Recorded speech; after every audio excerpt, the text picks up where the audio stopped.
anyone but that fucking Jake. I don't want to talk to. Jesus Christ! I wish Mr. Johnson would start making shit. good movies. Oh, hey, Mr. Johnson, good to see you, sir. Hey. How are you, handsome?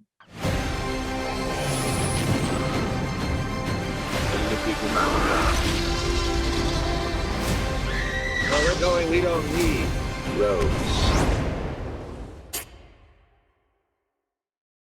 My man, how are you? Dude, I'm doing so well. This is one of the best movies of your career. I genuinely love it, man. I appreciate you fitting me into your schedule as always. I really appreciate that, Jake. Thank you for saying Of course. that. Yeah. I'm going to jump into this, man. There's a really great subtle moment in the film where your character, John Hartley, drinks Terramana tequila, which in my mind means that Red Notice takes place in a world where Dwayne Johnson exists. So what do you think John Hartley thinks of the actor Dwayne "The Rock" Johnson? Oh, he's his favorite actor. His idol. You know that question, age-old question. If there's one person, dead or alive, in history who you could have dinner with, well, John Hartley. It's all about Dwayne Johnson. Please tell me for Red Notice 2 that John Hartley gets to meet Dwayne Johnson. We're gonna blow people's mind with Red Notice too, Jake. The shit we're gonna do. John Hartley's gonna meet Dwayne Johnson, and then we're all gonna have dinner with Jesus. You know what? If anyone can make it happen, it would be Netflix. Netflix has the money. I really do love this idea of using a thief to catch a thief, because you need someone who knows this world better than most. If I were on the search for you, if I were trying to capture Dwayne Johnson, who is the person in Hollywood that would be best equipped to help me track you down? That's a good question, man. You know what? If I were you, Jake, and trying to track me down, I would go ahead and I would enlist the services of everyone at Marvel, everyone at DC, and then you guys come and try and track me down. But here's the thing: it won't be very hard, because I'll just be waiting for all of you, and I will. I'll destroy and you'll kick all of our asses. But you will live. You will live, yeah, because you're my friend and I like you. I love you too, buddy. There are so many great pop culture references in this movie. You and Ryan mentioned Jurassic Park. Ryan name drops several movies like Eyes Wide Shut and Shawshank. Gal Gadot watches British Bake Off, which I think is great. And I know to some people that might just be a meaningless pop culture reference, but I look at them as reminders that these people have lives outside of all of this action. So as an actor, what can a quick pop culture reference tell you about your character? Well, here's the thing. I love that you mentioned that, because we wanted to make that kind of movie that was big, that was fun, that also had a nice sense of pop culture and references, I think. And I think when you are able to, when you're able to include pop culture references in a movie at the right time, I think it just does something to the audience. It's like when you watch it, it just makes you feel good. And especially if you do it in a way where there's a little bit of comedy involved, sometimes a lot of comedy involved, but sometimes it's in and out, you're in and out with the reference. I think you got a good shot. And that is, I think that's a staple of our writer-director, Rawson Thurber, who really enjoys that. I mean, we did our first movie, Central Intelligence, together with, me and Kevin Hart, and then we did Skyscraper together. So I've known him for 3 movies now. And, what you saw in Red Notice, it's vintage. It's vintage Rawson, but it's what Ryan loves to do. It's what I love to do too, as well, Gal as well. So that's what you got. Because it puts us on the same level. Like, yes, you can run away from an explosion, do all these crazy stunts, but it's like, oh, also they've watched Jurassic Park just like me. I mean, look, when I'm telling Ryan, listen, was Jeff Goldblum in the movie or not? And he's like, oh my God, yes.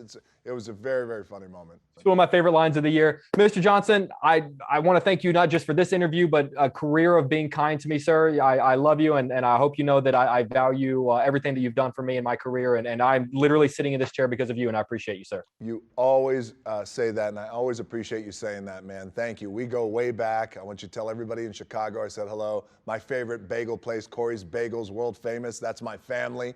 But also, Jake, I want you to know, man, every time we talk, you always make reference to that, and you always say it is because of you that I'm here. But the truth is, man, I just helped a little bit, but you're the one who always puts in the work. It's actually because of you. Like, you're where you at because of you. I appreciate that, sir. I bless you and your family, man. I cannot wait for Red Notice. Dude, this movie is seriously one of my favorite of your career, and I hope you and your family are doing well. Thank you, brother. I appreciate you, man. Right. Good to see you, sir. Gal, good to see you again. How are you? Hey, how are you? Good to see you. I'm doing so well. So good to see you. Congratulations on this. I genuinely love this movie. So seriously, I appreciate you fitting me into your schedule. Of course. Thank you so much for having me. Of course. I'm going to jump into this. I know actors are always asked about whether or not they've ever stolen something from a set. And we forget sometimes how diligently a studio kind of keeps track of all of their props, particularly the ones that you would want to steal. Yes. But you have been on some of the greatest sets of all time. And obviously in the film, you play an art thief here. And to me, movie props are art. So I have to ask you, please tell me over your years as an actor that you've stolen at least one incredible prop from one of your sets. You know something? You have just I've been asked numerous times on this junkets if I ever stole something. And I said just once when I was in second grade. And since then I didn't. But that's actually a lie.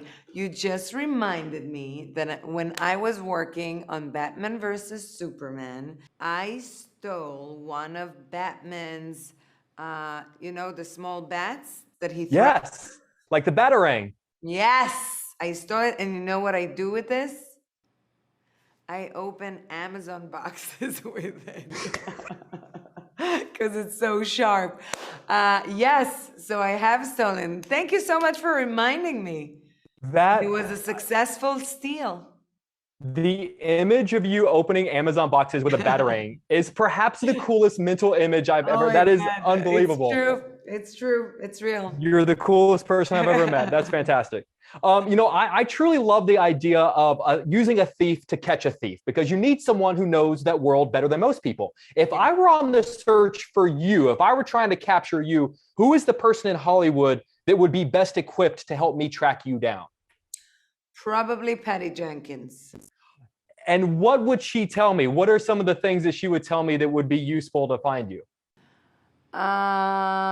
She just know my secret spots and where I like to go and where I am and how to find me.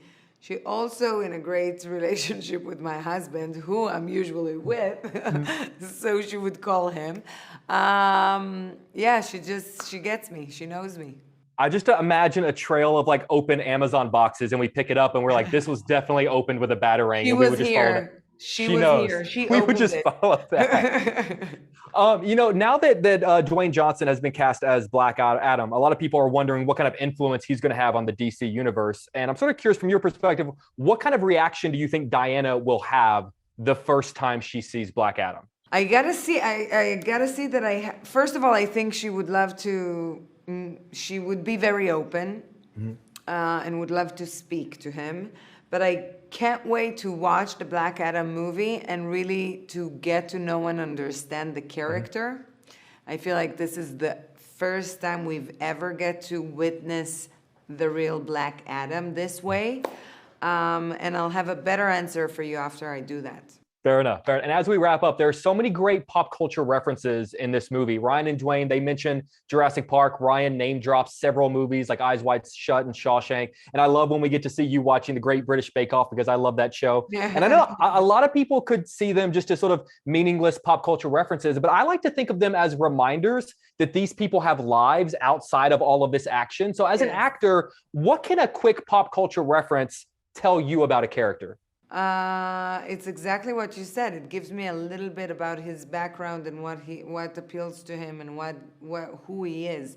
I feel like the fact that we chose for the bishop to watch the baking show was something that had a wink, but also had, like, for me, I was like, she cooks, she bakes, she wants to create a sense of home. She wants to have and she likes sweet, but I really like all the little winks that we had in the movie. You're absolutely right. I love this movie so much. Gal, I love you so much. I cannot wait to see you and Rachel Zegler are going to be absolutely perfect in Snow White. You guys are going to kill it, and we'll talk about that then. But I love you, and I hope you're doing well. Thank you. Until the next time. All right, take care. Bye, guys. Ryan, good to see you again, man. How are you? I'm good, Jake. Nice to see you as well. How are you? I'm doing so well. I love this movie. This is genuinely one of my favorite movies you've ever done. So I got 1,000 questions for you. So I'm just going to jump into it if you don't mind. Sure, yeah. All right, beautiful.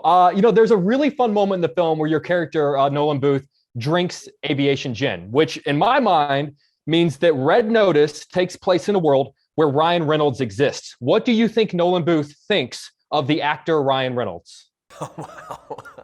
Oh, he's probably got him lined up as a mark, I imagine. What would he steal from you? What is the art in your home that he would come in and snatch?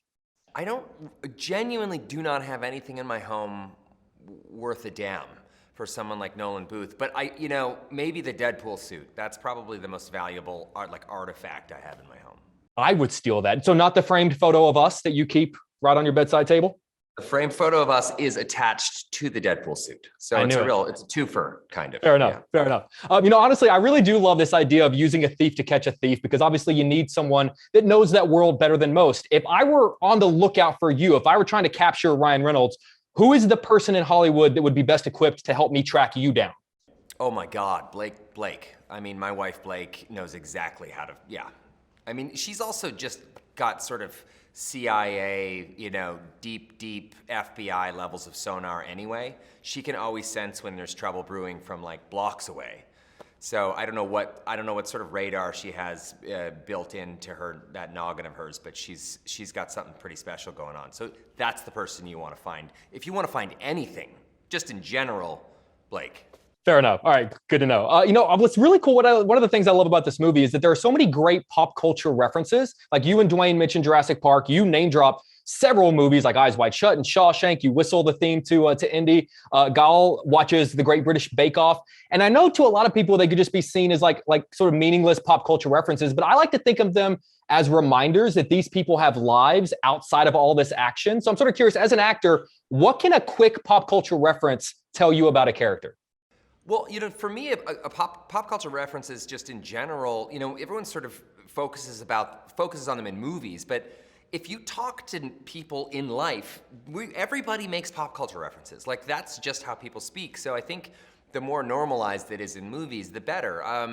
It's still kind of, issued as something a little unusual when you see it. And I personally I just find it to be good conversation. I mean, it's sort of how we sort of check each other out. It's how we sort of gauge where we're at in culture right now. So generally, I'm kind of pro pop culture references in movies. Clearly, we don't want pop culture references like, in a movie set in 1650, because that's just not going to work. But, in a contemporary movie, no problem. You have a really interesting line in the film. You say it doesn't matter what you do, it matters what they think you've done. And there are so many facets of life that I feel like that line could be applicable to, but I was wondering if you could apply it to acting. What is the difference between what you've done and what I think you've done?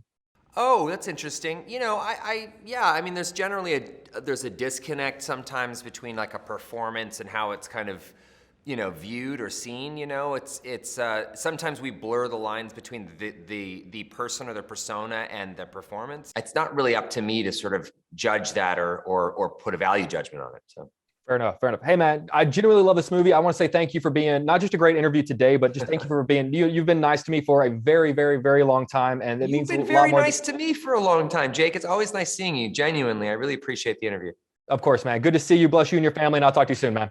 Ditto. Take care. Bye-bye. Take care. Bye, guys.